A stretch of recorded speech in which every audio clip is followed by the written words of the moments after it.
As a kid, there weren't a lot of ways to get to know new video games. At least, not that I knew of. Most of the games I played came from word of mouth, games friends owned, whatever was available for rent, or commercials.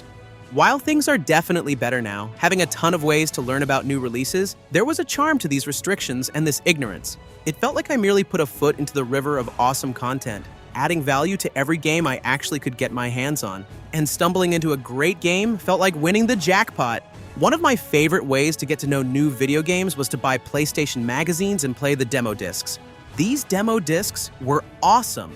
They were basically mini-game collections. Some demos I played over and over again until I could almost speedrun them. Through this method, I got to know some cool titles I didn't see anywhere else, like Klonoa 2, I, Ninja, Shinobi, Obscure, Dark Cloud, Airblade, and of course, Britney's Dance Beat.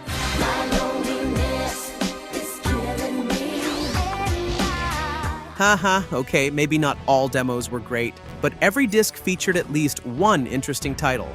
Long way to say, Genji, Dawn of the Samurai was on one of those demo discs and I immediately got hooked. The atmospheric samurai theme, the slicing and dicing, cool monsters and warriors, everything clicked straight away. And if it weren't for this demo disc, I never would have known about the existence of this game. It seems to have started in obscurity and remained there, unwarranted. And today we're having a look why. But first, what even is this game? Genji Dawn of the Samurai is a hack-and-slash game from 2005. It's designed by Game Republic, known for games like Dragon Ball Origins, Majin and the Forsaken Kingdom, and Folklore, which is often considered to be a hidden gem. They unfortunately shut down in 2011, but according to Wiki, some developers moved to Tango Gameworks, where they presumably worked on these titles. First thing I noticed upon starting a new game is that the English dub is kind of bad. If you value your life, hand that stone over! The Heishi do not rule me, and never will. Around this time, voice acting was rarely good for video games, and unfortunately, Genji is no exception. But Genji gives you the option to play the Japanese dub with English subtitles.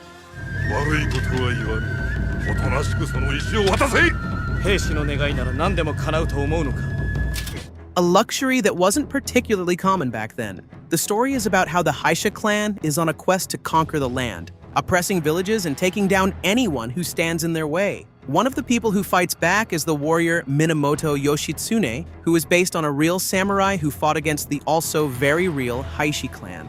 Despite being based on real events, the story is fictional and full of fantasy elements, using the real-life events as a rough basis. The narrative is decent. The cutscenes are pretty to look at, Japanese voice acting is good, and it's an enjoyably cheesy story. It's a rather generic hero versus evil story, but it works well enough as a video game plot.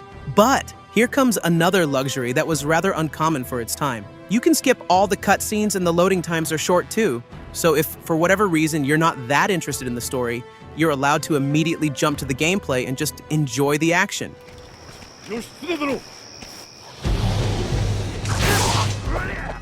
Even in modern titles, skipping cutscene isn't always an option. So to have a 2005 game offer this luxury is a welcome surprise. Then there are the graphics, and these are exceptional. Graphically, this is one of the higher quality titles on the PlayStation 2. The environments are still beautiful to look at. The use of color can be very artistic, and as mentioned, the CGI cutscenes still look impressive. The characters and monsters have cool designs, and they manage to add an impressive amount of life to the world. From the detailed buildings, peaceful villages, pretty forests, to the destroyed areas. I explored the world with great pleasure from start to end. In addition, it has a really good soundtrack. All kinds of traditional instruments have been used, and the music always fits the mood of the scene. Sometimes the music was dreamy with singing in the background,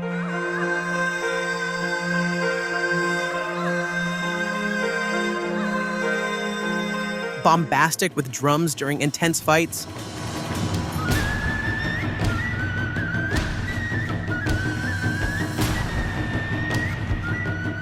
There were also moments when you could only hear the sound of crickets and running water, peaceful, almost like a meditation session.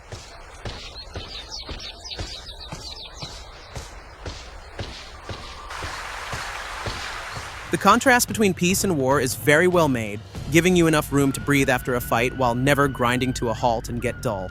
Genji is a fairly linear game that focuses entirely on fighting. While there are some moments where light exploration is required, like a door that doesn't open until you find an item, The path you must take is always straightforward. It's not possible to leave an area without defeating the enemies first, which can get a bit tiresome if you want to explore. The option to run past enemies in areas you've already visited would have been a welcome addition. The fighting mechanics are simple, but fun and rewarding. There is a fast attack, strong attack, jump attack, and block button. Blocking is effective for reducing damage, but your guard is easily broken, and some attacks can't be blocked at all. It's better not to rely too much on guarding. Repositioning yourself, knowing when to do fast attacks or when to do strong attacks, is how you perform best. There is a decent amount of variety in the enemies, and enemies often come in different waves. The most unique aspect of the combat is Kamui, a special attack that challenges every enemy, including boss battles, to rush at you directly. If you press square at the last moment of their attack, you kill them with one hit, or it does a significant amount of damage to stronger enemies and bosses. Kamui starts easy, with a large reaction time, but the timing gets tighter and tighter as the game goes on.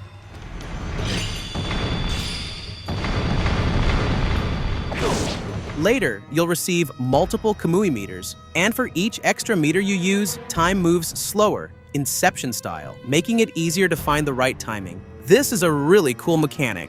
It can be an efficient way to easily take down stronger enemies, but Kamui goes a step further than just a strong blow, because every boss drops a unique item if you hit them with a Kamui attack.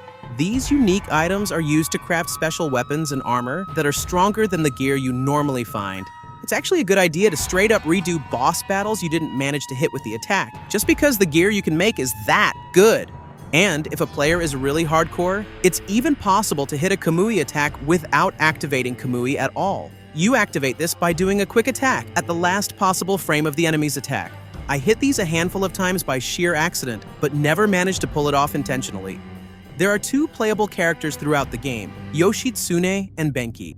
Despite the simplistic combat system, I noticed clear differences between these two and found them both to have their charms. Yoshitsune is the fast character, who can jump high and can dodge attacks more easily. He is generally the most useful character to use for boss battles, because he can easily run around big attacks and deal a lot of quick blows in a short time. Benki, on the other hand, is a tank that deals slow but strong blows. He has notably higher defense and slower walking speed, but he's harder to stun by enemy attacks, making him very useful against large groups of generic enemies. Bosses don't go as well with Benkei though. His moves take longer, and he isn't able to dodge as fast, making it harder to both hit and avoid the boss.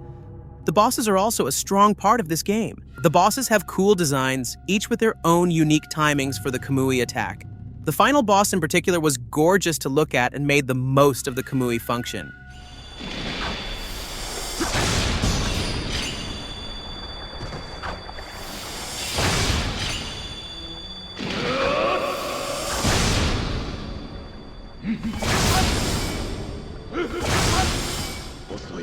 But Genji is no masterpiece, and eventually the downsides start to show. There are not many areas in the game, and they come up with various reasons to make you go back to levels you've already visited. The enemies are fun to fight, but they often repeat the same enemies. Especially the small jumping ones or the generic swordsmen kept coming back, and eventually it stopped being fun.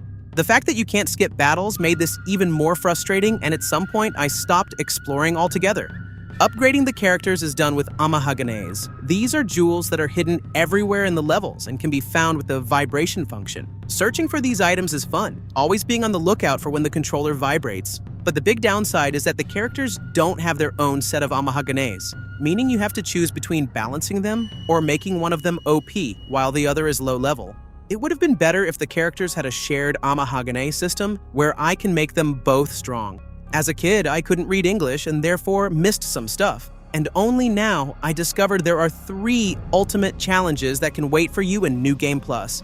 Even after all these years and multiple playthroughs, there were still some things undiscovered. However, the actual challenges were rather disappointing. They're just some 100-man fights against generic enemies that are easily defeated. No secret boss, no alternate ending, no cool wave of enemies that gradually gets tougher the farther you go. Just a loop of the same enemies you've already defeated tons of times, rewarding you with a strong weapon you don't really need. However, if you think the game has nothing to offer after completion, you'd be wrong. Besides New Game Plus, a hard mode is also unlocked. In this mode, enemies are stronger. It's no longer possible to level up at all. And you can't buy new gear, which makes finding good gear and healing items a necessity. a decent challenge in case the original game was too easy or you want more. Genji still holds up 20 years later and deserves more attention.